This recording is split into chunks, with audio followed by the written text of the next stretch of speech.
தம்பி, இதை புடிடா.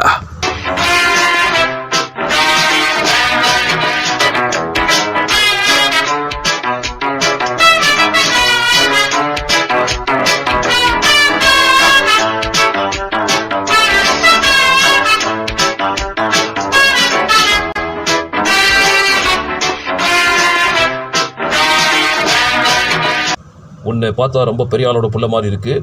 இவங்க கூட எல்லாம் சேராத. தம்பி, சாவி எடு.